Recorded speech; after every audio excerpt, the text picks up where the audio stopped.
Estamos con Santiago Bilinkis. Santi es emprendedor, fue el cofundador de OfficeNet junto a Andy Freire y de Quasar Builders, también junto a Andy. Y hace no muchos años es un divulgador de innovación en nuestro país, después de haber concurrido a Singularity University y ser un tipo súper curioso. Es un alma, lo que yo llamo un alma renacentista. Hola Santi. ¿Qué tal, Ale? ¿Cómo estás? Muy bien. La primera pregunta que te quiero hacer es, está claro que has sido siempre un emprendedor, pero pasar del mundo de la idea y el hacer al mundo de las ideas y la innovación es como un salto. ¿Cuál fue el hilo conductor en todo ese camino? Creo que el hilo conductor es la tecnología, ¿no? O sea, yo cuando tengo que definir a qué me dedico, digo que soy emprendedor y tecnólogo. Y el eje común de mis dos actividades es la tecnología. Solo que la mirada del emprendedor es una mirada mucho más coyuntural, mucho más oportunista. El emprendedor va donde está la oportunidad hoy. La mirada del tecnólogo es una mirada de mucho más largo plazo, una mirada que busca los efectos más profundos de la tecnología. Y como tal tienen un plano de superposición, que es el objeto en cuestión, la tecnología, pero una mirada bastante distinta una y otra. Por eso la mayoría de las cosas que hago como tecnólogo, la columna de radio, la columna de La Nación, no hablo de emprendimiento, y mis emprendimientos no son tan tecnológicos en el sentido de que no es que hacemos emprendimientos con drones o impresoras 3D o las cosas por ahí más vanguardistas. Te remonto al momento en donde estabas terminando San Andrés, buscaste trabajo, entraste a Procter & Gamble, ¿era? Sí. Duraste poco y pegaste el salto y dijiste con Andy, bueno, vamos a empezar una empresa nuestra. ¿Te acordás qué fue o quién fue la inspiración en ese momento para pegar ese salto y decir, bueno, voy a ir contra el statu quo y me voy a lanzar a ser emprendedor? En realidad la decisión fue anterior a Procter. Procter fue casi una cosa rara, ¿no? Una voltereta del destino. Cuando con Andy estábamos terminando la carrera, en el último año, ya en ese momento decidimos que queríamos ser emprendedores. Y fue una decisión muy rara porque, aunque hoy cueste creerlo, en ese momento San Andrés no tenía una materia de emprendimiento, no tenía una cátedra de emprendimiento. Nunca en toda nuestra carrera se nombró la palabra emprendimiento, plan de negocios, capital semilla, inversor ángel, venture capital, nada. O sea, realmente el San Andrés en ese momento lo que trataba de hacer era de formarte lo mejor posible para que salgas a buscar trabajo y consigas trabajo idealmente en una empresa grande, multinacional. No sé de dónde nos vino con Andy la idea de que nosotros queríamos ser emprendedores, pero cuando nos estábamos por recibir, yo había hecho mi carrera en el San Andrés con beca por promedio y con algo de beca también de ayuda económica, pero aún la parte remanente de lo que tenía que pagar de la cuota era demasiado para mis padres y yo pude estudiar en el San Andrés gracias a mi tío que fue prestándome el dinero necesario para que yo pagara los aranceles y mis gastos de estudio. De manera que yo me recibí con una deuda para mí enorme, casi $20.000. Tenía $1.500 que eran los ahorros de toda mi vida hasta ese momento, así que patrimonio neto menos $18.500. Y claro, apareció Procter en el camino y me ofreció $2.000 por mes. O sea, yo gané en el primer mes de trabajo de mi vida más de lo que había podido ahorrar en toda mi vida hasta ese momento. Y me sedujeron los espejitos de colores. Entré a Procter atraído por el sueldo, también por el halo que tienen las grandes empresas, las multinacionales. Y después, para mi sorpresa, las grandes compañías hacen un trabajo espectacular de convencerte que estás en el mejor lugar del mundo y que si vos no te sentís en el mejor lugar del mundo, el problema sos vos. De manera que a pesar de que yo de antes de entrar quería ser emprendedor y apenas entré me quería ir, estuve mucho tiempo, estuve casi 2 años yendo al psicoanalista diciendo ¿por qué me quiero ir de esto? O sea, estoy en una empresa espectacular, me pagan bárbaro, me ascienden rápido, me aumentan el sueldo, tengo responsabilidades crecientes, estoy aprendiendo. ¿Qué me pasa? ¿Cuál es mi problema? Hasta que en algún momento me di cuenta que no es que tenía un problema, es que quería otra cosa para mi vida. Y el día que me di cuenta, no solo que quería otra cosa, sino que cada día que pasara, renunciar se me iba a hacer más difícil, porque siempre iba a haber un próximo aumento, siempre iba a haber una próxima responsabilidad. Ya no estaba empezando ya a gastar más, a ir a comer a lugares mejores. Todavía vivía con mi mamá, gastaba poco, pero pronto me iba a mudar con mi novia. Cuando me di cuenta que ese era el momento ideal, estaba almorzando, me acuerdo, estaba volviendo para la oficina después de almorzar, volví a almorzar y renuncié. sin tener la menor idea de qué iba a hacer, pero decidí que yo lo que quería era emprender y que mi vida no iba a estar completa si yo no era leal a mi propia vocación. Y ahí empezamos con Andy la búsqueda que llevó a OfficeNet. Sigamos con la historia. En OfficeNet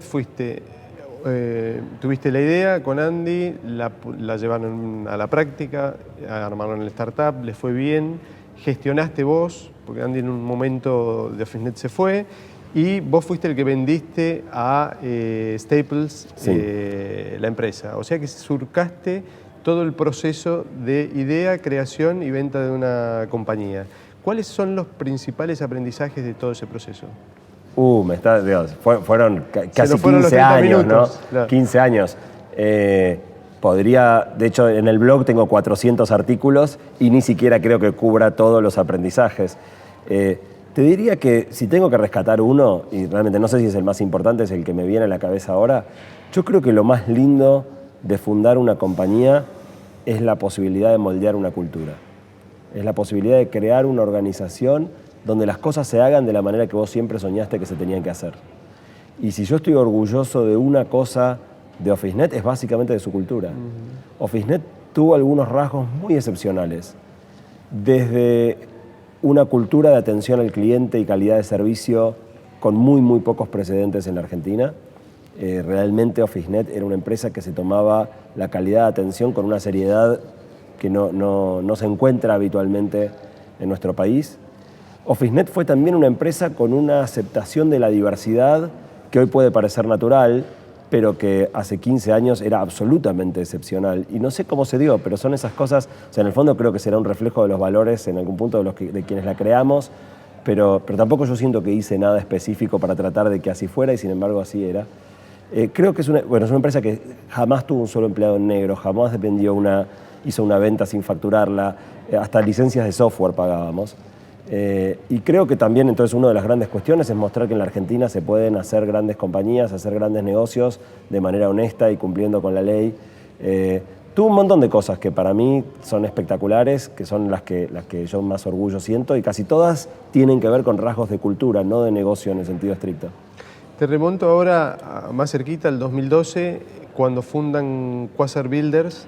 ¿Qué gap en el ecosistema emprendedor identificaron para generar una compañía o una organización como Quasar, que es una constructora de empresas, ¿no? Mira, de alguna manera lo que vemos es que en el emprendimiento no hay ninguna metodología que te garantice el éxito, pero hay montones de metodologías que te garantizan el fracaso. Y vemos muchísimos emprendimientos que van a fracasar desde el momento en el que empiezan, por no ir por el camino que te da una chance. Y básicamente fue esa frustración la que nos llevó a crear Quasar. Fue la pregunta de cómo podemos nosotros ayudar con nuestra experiencia, con nuestro network, con nuestra capacidad de atraer capital, a que emprendedores más jóvenes, con la energía que Andy y yo teníamos cuando empezamos OfficeNet y que hoy ya no tenemos tanto, cómo podemos combinar eso, ¿no? Pibes brillantes, con toda la energía, con todo el hambre que nosotros tuvimos y todo nuestro conocimiento, nuestro network, nuestra capacidad de atraer capital, cómo hacemos que eso encaje para realmente armar compañías que tengan una oportunidad. De nuevo, el éxito nunca está garantizado.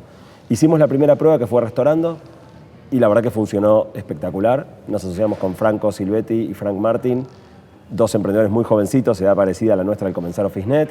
Rápidamente levantamos una ronda de capital semilla, la compañía arrancó muy bien.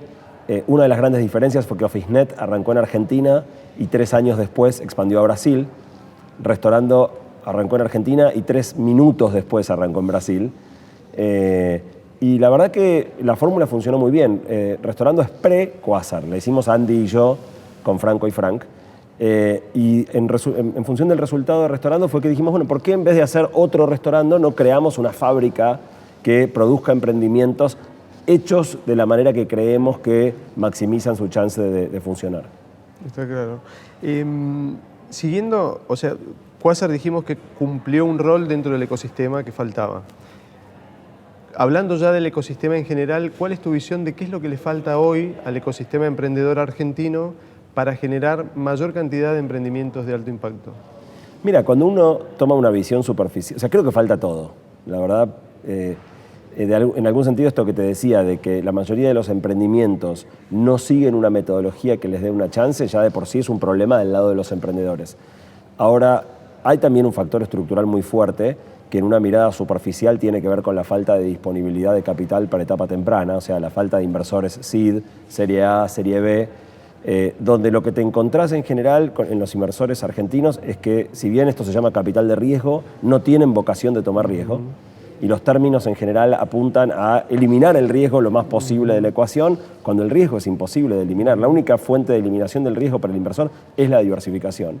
Invertir en muchas compañías sabiendo que unas cuantas van a fracasar y que las que funcionen compensarán el fracaso de todas las que no funcionen. Entonces te encontrás con términos o cláusulas en los contratos, en los term sheets que no tienen sentido. Pero haciendo una mirada más profunda, en el fondo el problema no sé si está tan al principio, sino al final, que es que no hay muchas oportunidades de exit.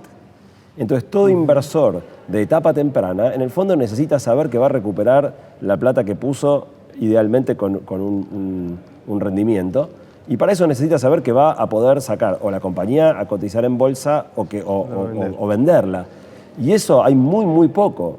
O sea, prácticamente, compañías de América Latina, excluyendo Brasil, que hayan salido a la bolsa, hay 2 o 3, lo cual te habla no de la posibilidad, sino de la imposibilidad, de cuán excepcional eso es. Y ventas de empresas a inversores estratégicos también son muy contadas.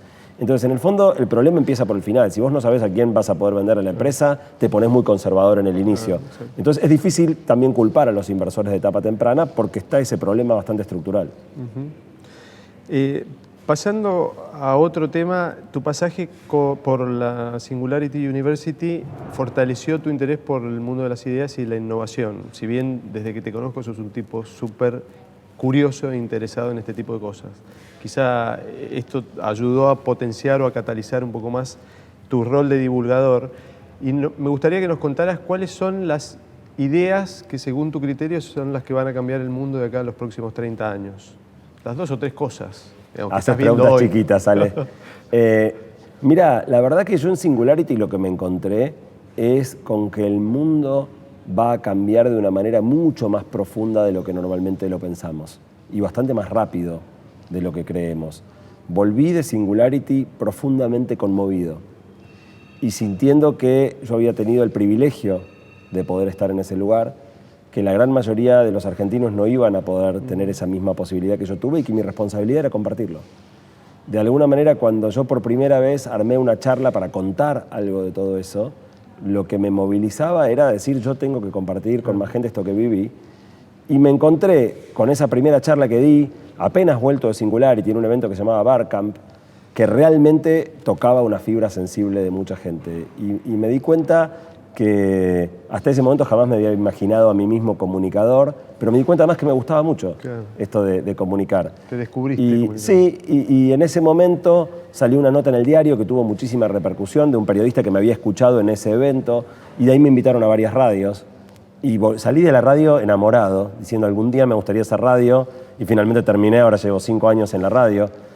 Así que fue un proceso, te diría, de todas las cosas que hice en mi vida, la menos planeada de todas, donde realmente cada paso me fue llevando naturalmente al siguiente. Yo soy un tipo muy planificador, en general no doy puntadas sin hilo. En esto la vida me fue llevando, pero por un camino que me encanta. Siempre me acuerdo una acotación a esto de tu foto, de los apuntes de la universidad. El día que vi esa foto, una prolijidad y un detalle en las fórmulas. Entonces dije, este es un tipo planificado, seguramente muy planificado, ¿no? Soy planificador, pero desordenado. Claro. Digamos, es una combinación extraña. Y despistado también, o sea, planifico mucho, después en la decisión concreta cotidiana soy bastante despistado. Pero en general siempre sé lo que quiero y tengo una idea de por dónde llegar hasta ahí. Mientras que mi lado comunicador ha sido más, si querés, al estilo Steve Jobs, esto de conectar los puntos para atrás, darte cuenta de la coherencia de lo que hiciste ex post y no ex ante. Y volviendo al mundo de las ideas, ¿cuáles crees que son las ventajas competitivas de Argentina de cara a estas ideas que van a cambiar el mundo en los próximos años? Mira, Argentina tiene muy buen capital humano y es un país relativamente chico. ser un país chico te da mucha agilidad. O sea, si nosotros nos alineáramos todos, la Argentina se puede cambiar bastante fácil, mucho más fácil que un país más grande.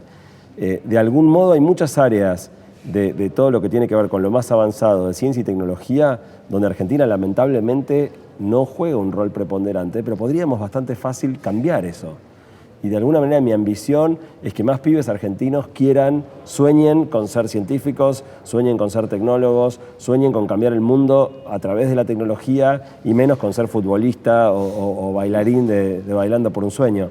De alguna manera, por ejemplo, parte de mi trabajo, no sé, organizando TEDx Río de la Plata con Jerry y todo el resto del equipo, por ejemplo, uno de los momentos más lindos fue cuando vino Miguel San Martín, el ingeniero de NASA, que fue el responsable de escribir el software que permitió aterrizar a Curiosity en Marte, y él dio su charla, y cuando terminó la charla, los chicos se acercaban a él como si fuera una estrella de rock. Claro.